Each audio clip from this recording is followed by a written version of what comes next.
কুতুবউদ্দিন কাকির চারটে ওসিয়াত। এবার সমস্ত লোকগুলা যার যার আমলনামা দেখতেছে, যার যার আমলনামা দেখে কখনোই তাদের চারটা মিল হয় না। এবার খাজার ওসিয়ত অনুযায়ী দাফন করা হয়ে যাবে, কেউ সামনের দিকে আগায় না। আলেমরা তো আগায় না, আমজনতাও আগায় না, কেউ আগায় না, কেউ সামনে আসে না। জানাজা হবে না, এলান হয়ে গেছে জানাজা নাই, বিনা জানাজারে কুতুবের কবর হয়ে যাবে। এবার একজন বলে লাব্বাইক,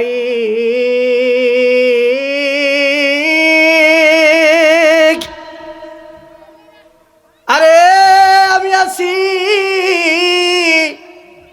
লা তাযহাব, যাইও না যাইও না, আমি জানাজা পড়াবো। সব মানুষ পিছনের দিকে তাকায় দেখে লোকটা হলো ওই দিল্লির বাদশাহ সুলতান আলতামাস। আল্লাহু আকবার। ওই ব্যক্তি কোনো আলেম না, কোনো আলেম না, কোনো আলেম না, একজন সাধারণ মানুষ, যিনি রাজনীতি করেছেন, যিনি প্রেসিডেন্ট ছিলেন, ওই ব্যক্তি এসেছে। কুতুবউদ্দিন কাকির পর্দাটা খুলিয়া কাফনের কাফনটা গুছা বলে, কুতুবউদ্দিন তুমি তো চইলা গেলা, আমারে কোন বিপদে ফেলা গেলা। আমি সুলতান আলতামাস কোনদিন তাকবীরে উলা সারি না। আমি কুতুবউদ্দিন, আমি সুলতান আলতামাস কোনদিন তাকবীরে উলা সারি নাই, তাহাজ্জুদের আমলগুলো আমি দেই নাই। আল্লাহ রে, আমার আমল তৌফিক দাও।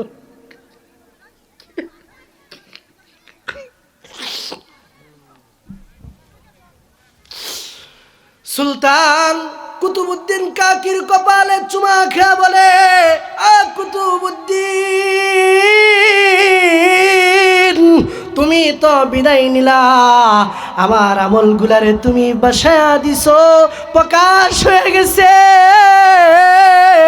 হাসরের ময়দানে যদি আমি ধরা খেয়ে যাই, তুমি আমারে নবীর সামনে, আল্লাহর সামনে সুপারিশ করিয়া তোমার সাথে জান্নাতে নিও।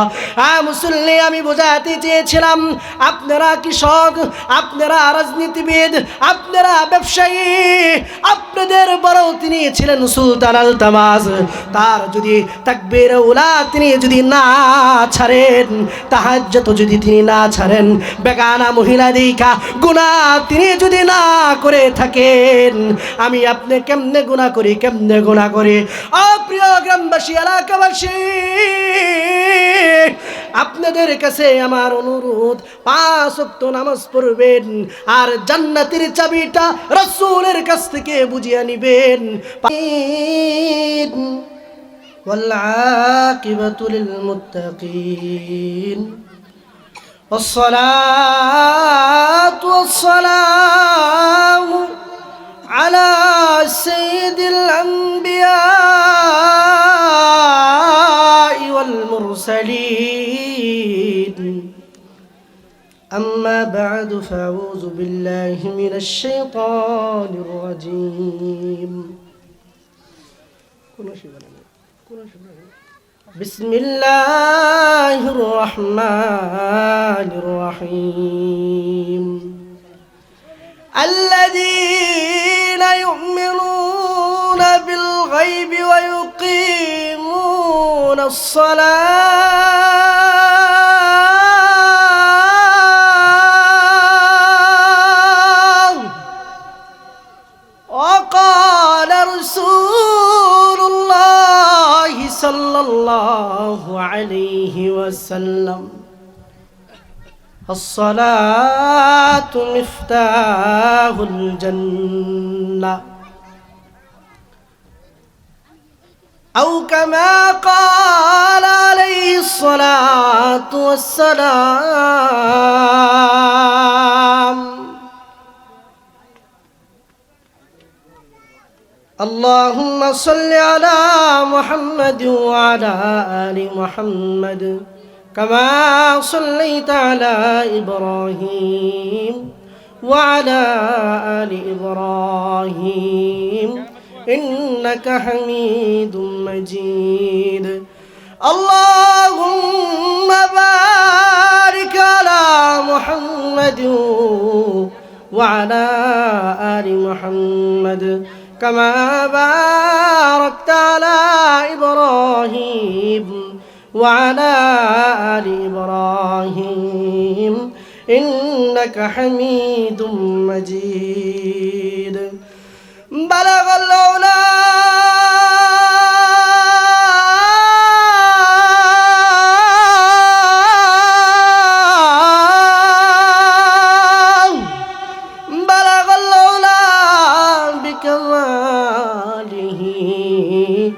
كشف الدجى بجماله حسنت جميع خصاله صلوا عليه وآله। পালইকান্দা মরলবাড়ি জামে মসজিদ ও যুব সমাজের উদ্যোগে চতুর্থ বার্ষিক ওয়াজ দোয়া মাহফিল। সভাপতি আলহাজ হজরত মৌলানা আমিনুল ইসলাম সাহেব, প্রধান বক্তা হজরত মৌলানা রফিকুল ইসলাম মাদানী সাহেব, প্রধান আকর্ষণ হজরত মৌলানা মুফতি বশিরউদ্দিন শেরপুরি সাহেব, বিশেষ আলোচক আমার প্রিয় মাথার তাজ এলাকারই সন্তান হজরত মৌলানা মুফতি নজরুল ইসলাম আজাদি সাহেব এবং আরও উলামা ইকরাম সহ যারা আমার আলোচনা শুনছেন, পর্দার আড়াল থেকে মা বোনেরা, আমার সামনে যারা আছেন তারা সকলেই এবং মাইকের আওয়াজ যত দূরে যাচ্ছে, যত উলামা ইকরাম মুহিব্বিন আমাদের প্রাণ প্রিয় ভাইয়েরা, সবাইকে জানাই আমার পক্ষ থেকে আন্তরিক শুভেচ্ছা এবং মুবারকবাদ। আজকের এই মাহফিলের যারা আয়োজক, যারা আয়োজন করেছেন, আল্লাহ রাব্বুল আলামিন তাদেরকে কবুল করুক, দুনিয়া ও আখিরাতে তাদের জন্য শান্তির ব্যবস্থা আল্লাহ তাআলা তৈরি করুক। যারা চলে গেছে এই গ্রাম থেকে, এলাকা থেকে এবং যারা আয়োজন করেছে তাদের পরিবার বংশ থেকে, আল্লাহ রাব্বুল আলামিন সবাইকে জান্নাতের সুব্যবস্থা, জান্নাতুল ফেরদাউস দান করে দেখ। সকলে বলি আমিন। যেহেতু এলাকার সন্তান আমি, আপনারই বা আপনাদের ভাই, হ্যাঁ কারো সন্তান, ওই সুযোগে আমার প্রিয় কাকা যেহেতু নামটা বলেই দিয়েছেন, এজন্য কিছু আলোচনা আপনাদের সামনে করব। আল্লাহ রাব্বুল আলামিন আমাকে তৌফিক দান করুক। সকলে বলি ওমা তৌফিক ইল্লা বিল্লাহ। সকলে বলি আমিন। সম্মানিত মুসল্লি ইকরাম, আমি আপনাদের সামনে পবিত্র কালামুল্লাহ শরীফ থেকে যা আয়াতখানা পাঠ করেছি, সূরাতুল বাকারা থেকে। আল্লাহ রাব্বুল আলামিন এই আয়াতে জানান, আল্লাযীনা ইউমিনুনা বিল গায়ব, তোমরা যারা গায়বের প্রতি ঈমান রাখো। গায়ব মামানান বিল লগাতিল আরবিয়্যা, আল্লামা বদরুদ্দিন আইনি সহ বড় বড় মুফাসসির ইকরামগণ বলেছেন, এখানে গায়ব দ্বারা উদ্দেশ্য হলো যারা ঈমান রাখে মহান আল্লাহ তাআলার উপর, মহান আল্লাহ তাআলাকে যারা বিশ্বাস করে, আল্লাহ রাব্বুল আলামিন তাদেরকে মুমিন বলে সম্বোধন করেছেন। এখানে বলেও দিয়েছেন যারা গায়বের প্রতি, আল্লাহ তাআলার প্রতি ঈমান রাখবে তাদের জন্য পুরস্কার কি। আল্লাহ রাব্বুল আলামিন বলেছেন, ইন্নাল্লাযীনা ইয়াখশাউনা রাব্বাহুম বিল গায়ব লাহুম মাগফিরাতুন ওয়া আজরুন কাবীর।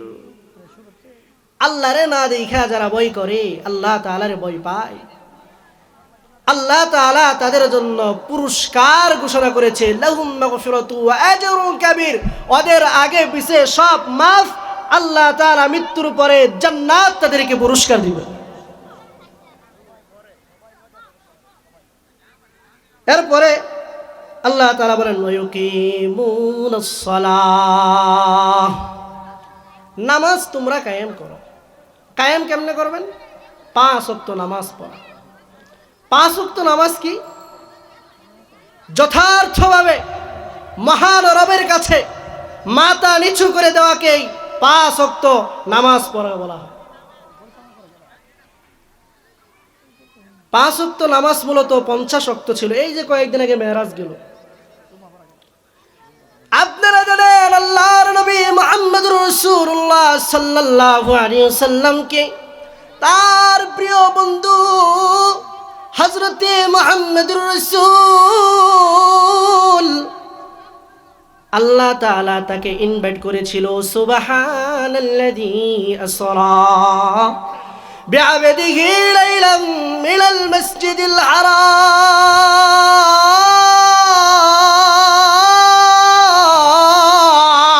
আল্লাহু আকবার। আল্লাহ রাব্বুল আলামিন তার বন্ধুকে ইনভাইট করিয়া মেরাজে নিয়েছে। মেরাজে যাওয়ার পর জান্নাত জাহান্নাম সাত আসমান নবী সাল্লাল্লাহু আলাইহি ওয়াসাল্লাম দেখেছেন। তারপরে আল্লাহ তাআলা আলাদাভাবে বন্ধুকে ডাকলেন, বললেন বন্ধু জমিনে আপনি তো শুধু উম্মত নিয়ে ভাবেন, জমিনে তায়েফের ময়দানে আপনাকে কি পরিমাণ মারি দেওয়া হয়েছে গো বন্ধু, তারপরে উম্মতের কথা আপনি বললেন। বন্ধু আজকে বিশেষভাবে বলেন আমি আল্লাহর কাছে কি চান? আমার আপনার নবী ডাক দিয়া বলে, ও আল্লাহ ইয়া আহকামুল হাকিমিন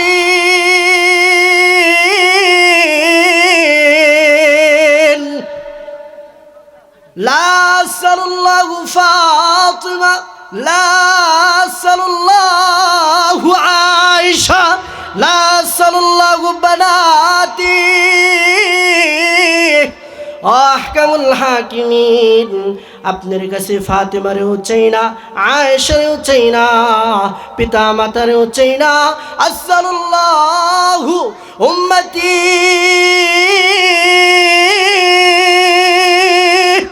ও আল্লাহ আপনার কাছে আমার উম্মতের ভিক্ষা চাই, হাসরের ময়দানে আমার উম্মত গুলারে আমার সাথে জান্নাত দিয়েন। নবীজির প্রেম আলাদাভাবে আল্লাহর কাছে যাইতেছে। এবার আল্লাহ রাব্বুল আলামিন 50 ওয়াক্ত নামাজ নবীকে দিয়া দিছে। কয় ওয়াক্ত দিছে গো? 50 ওয়াক্ত। নবী সাল্লাল্লাহু আলাইহি ওয়াসাল্লাম 50 ওয়াক্ত নামাজ নিয়ে আসতেছিলেন। মূসা আলাইহিস সালাতু ওয়াস সালামের সাথে সাক্ষাৎ একবার দুইবার আল্লাহ তাআলার কাছে পাঠাই, বলেন যে আল্লাহ তাআলা কমায়া দেখ। আব্দুল কাদের জিলানী রাহমাতুল্লাহি আলাইহি ঘুমের ঘরে স্বপ্নে নবীকে দেখেছেন। নবীকে প্রশ্ন করে, আল্লাহর নবী মেরাজের রজনীতে আপনাকে 50 ওয়াক্ত নামাজ দেওয়া হয়েছিল কিনা? আল্লাহর নবী বলে, হ্যাঁ হ্যাঁ 50 ওয়াক্ত নামাজ দেওয়া হয়েছে। বলা হলো, নবী 50 ওয়াক্ত নামাজ আপনাকে দিল, আপনি 5 ওয়াক্ত নিয়ে জমিনে আসলেন কারণ কি? তিনি বলল মূসা আলাইহিস সালাতু ওয়াস সালামের সাথে সাক্ষাৎ। তিনি বারবার বলল, যান আল্লাহর কাছে যান, আমার উম্মতকে 3 ওয়াক্ত নামাজ দেওয়া হয়েছিল তারা পালন করতে পারে নাই, আপনার উম্মত 50 ওয়াক্ত পারবে না, সুতরাং আপনি আল্লাহর কাছে যান। আল্লাহর নবীকে বলা হয়, নবী আপনি কয়বার আল্লাহর কাছে গেছেন? আব্দুল কাদের জিলানীকে উত্তর দেওয়া হয়, আমি 9 বার আল্লাহ তাআলার কাছে গেছি। প্রতিবার কত ওয়াক্ত কমাইছে? 5 কমাইছে। এবার আব্দুল কাদের জিলানী কয়, ও আল্লাহর নবী আর একটাবার যদি আল্লাহ তাআলার কাছে যাইতেন, হয়তো আল্লাহ তাআলা আসরটা কমায় দিত, হয়তো আল্লাহ তাআলা মাগরিবটা কমায় দিত, হয়তো আল্লাহ তাআলা ফজরটা কমায় দিত, তাইলে আমাদের আর কষ্ট হইতো না। আর একটাবার আপনি যাইতেন। এবার আল্লাহর নবী বলে, আব্দুল কাদের জিলানী আর একটাবার চাইলে আমি মুহাম্মদ যেতে পারতাম, কিন্তু যাই নাই। কারণ কি জানোনি? কারণ কি? রে আব্দুল কাদের জিলানী, আমি মুহাম্মদ সাল্লাল্লাহু আলাইহি ওয়াসাল্লাম 5 ওয়াক্ত নামাজ নিয়ে আসছি। এর কারণ হলো আল্লাহ রাব্বুল আলামিন তার উম্মতে, তার বান্দার যখন সময় শেষ হয়ে যাবে, সময় যখন ফুরায়া যাবে, তখন আমার প্রতিটা উম্মতের 5টা ঘাঁটি হবে। 1 নাম্বার বিপদ হবে মৃত্যুর সময়, শয়তান এসে ধোঁকা দিবে। বলবে, ও আদম বান্দা, যা যা যা আদম সন্তান, তুই মৃত্যুর সময় আল্লাহকে অস্বীকার কর। ধোঁকা দিবে। প্রথম বিপদ। আব্দুল কাদের জিলানী রহমতুল্লাহি আলাইহি, ওনাকে বলা হলো যে জিলানী আরেকবার কেন যাই নাই জানো? আমার উম্মত 5 জায়গায় বিপদে পড়বে। 1 নম্বর বিপদ হলো মৃত্যুর সময় শয়তান ধোঁকা দিতে চাইবে। 2 নম্বর বিপদ হলো কবরের বিপদ, কবরের মধ্যে হিসাব যদি না দিতে পারে, আহা মার শুরু হবে।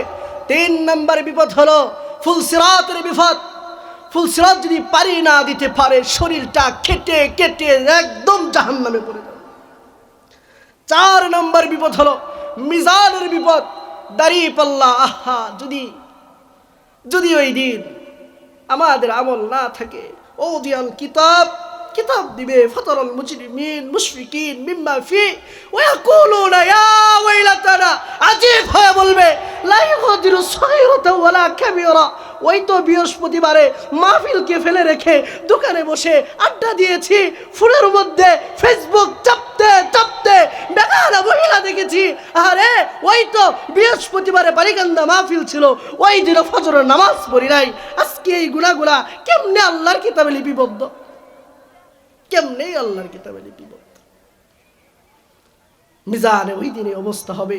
5 নম্বরে বিপদ হবে হাসরের ময়দান, মাহশারের ময়দান। আল্লাহ তাআলা যেদিন প্রশ্ন করবেন, কেউ বেটা কি করেছিল?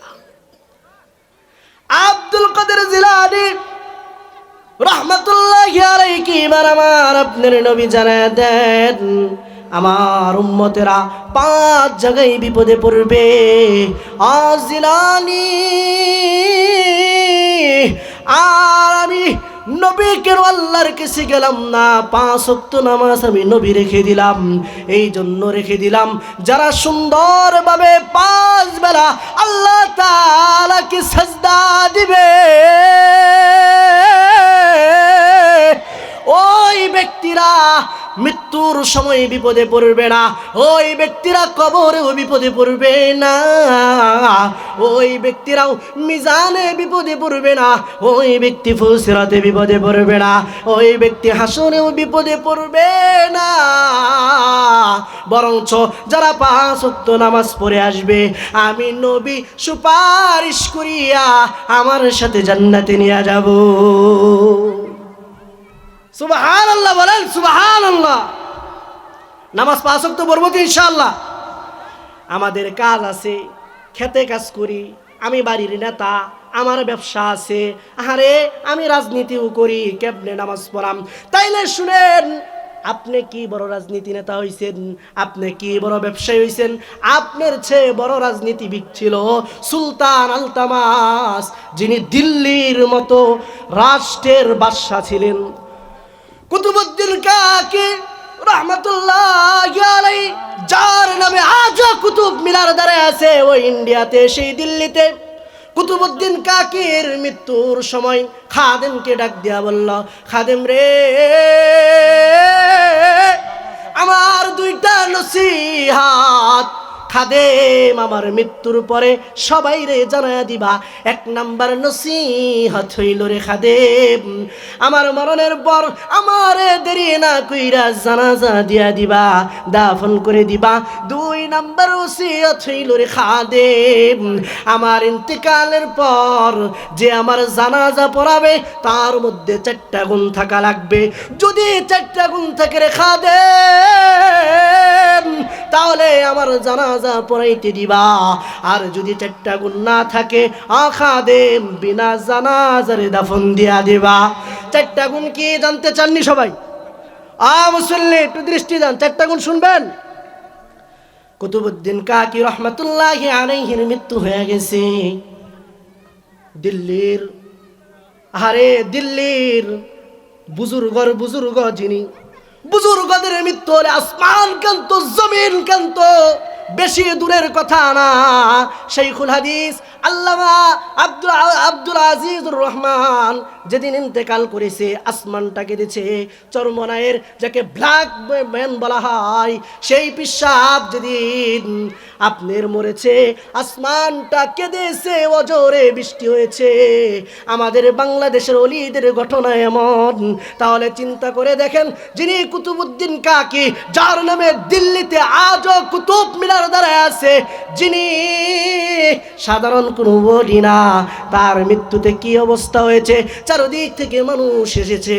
এবার এক এক আলেম আসতেছে, বলে আমি জানাজা পড়াইয়াম। সে আমি পড়াইয়াম, কথা চলছে। এবার খাদেম বলে দাঁড়াও, জানাজার তো পড়াইবা।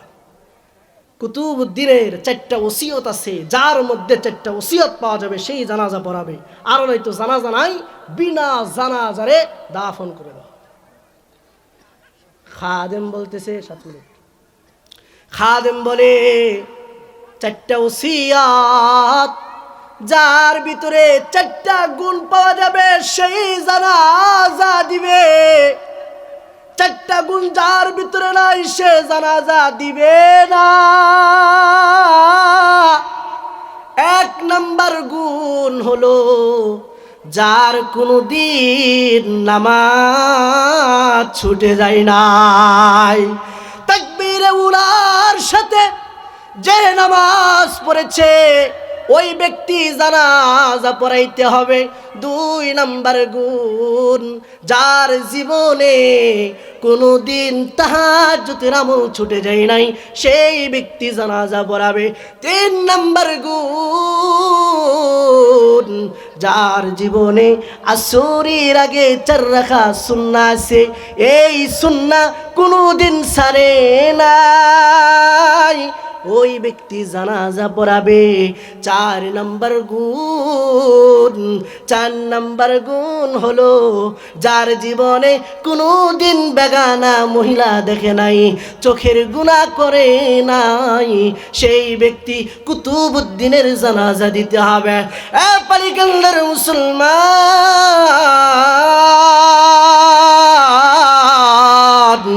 একবার চিন্তা করে দেখেন তো আমাদের মধ্যে এই গুণগুলা আছে কিনা। একবার বুঝে দেখেন তো কয়েকটা নামাজ মসজিদে গিয়া জামাতের সঙ্গে আদায় করেছেন। যুবক ভাইয়েরা, একটা বার তুমি চিন্তা করো তো কতবার তুমি নারীতে মগ্ন ছিলে। হ্যাঁ যুবক ভাই, মনে রাখবা তোমার চেহারাটা আঁকা বাঁকা হয়ে গিয়েছে, কপালের মধ্যে নূরের কোনো ছাপ নাই। মোবাইল টিপতে টিপতে টিপতে পুরা যৌবনটাকে ধ্বংস করে দিয়েছো।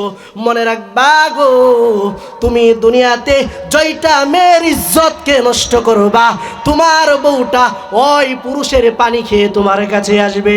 এজন্য যুবক ভাইরা আমার, সাবধান, ফোন থেকে দূরে থাকবা, কোনো নারীর সতীত্বর মধ্যে আঘাত করবা না। প্রিয় মুসল্লিরা আমার, বলতেছিলাম কুতুবউদ্দিন কাকির 4টা ওসিয়ত। এবার সমস্ত লোকগুলা যার যার আমলনামা দেখতেছে, যার যার আমলনামা দেখে কখনোই তাদের 4টা মিল হয় না।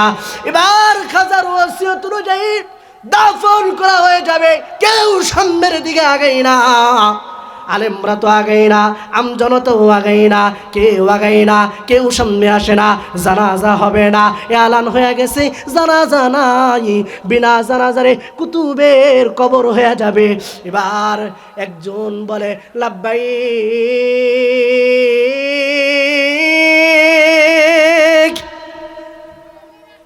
আরে আমি আছি, লা তাযহাব, যাইও না যাইও না, আমি জানাজা পড়াবো।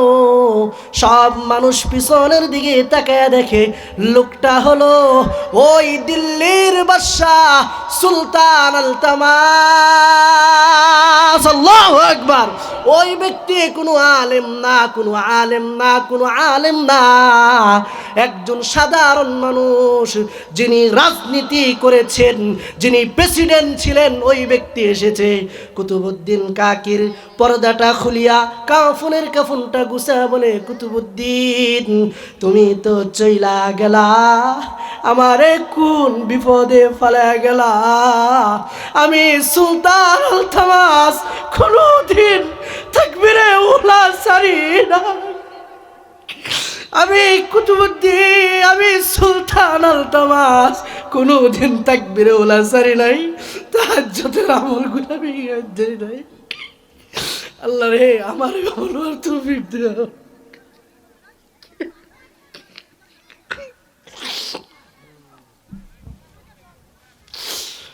সুলতান কুতুবুদ্দিন কাকির কপালে চুমা খেয়া বলে, কুতুবুদ্দিন তুমি তো বিদায় নিলা, আমার আমলগুলারে তুমি বাসায়া দিছো, প্রকাশ হয়ে গেছে। হাসরের ময়দানে যদি আমি ধরা খেয়ে যাই, তুমি আমারে নবীর সামনে আল্লাহর সামনে সুপারিশ করিয়া তোমার সাথে জান্নাতে নিও। মুসল্লি, আমি বোঝাতে চেয়েছিলাম আপনারা কৃষক, আপনারা রাজনীতিবিদ, আপনারা ব্যবসায়ী, আপনাদের বড় তিনি ছিলেন সুলতান আলতামাস। তার যদি তাকবীর উলা তিনি যদি না ছাড়েন, তাহাজ্জুদ যদি তিনি না ছাড়েন, বেগানা মহিলা দেখা গুনাহ তিনি যদি না করে থাকেন, আমি আপনি কেমনে গুনাহ করি, কেমনে গুনাহ করি। প্রিয় গ্রামবাসী, এলাকাবাসী,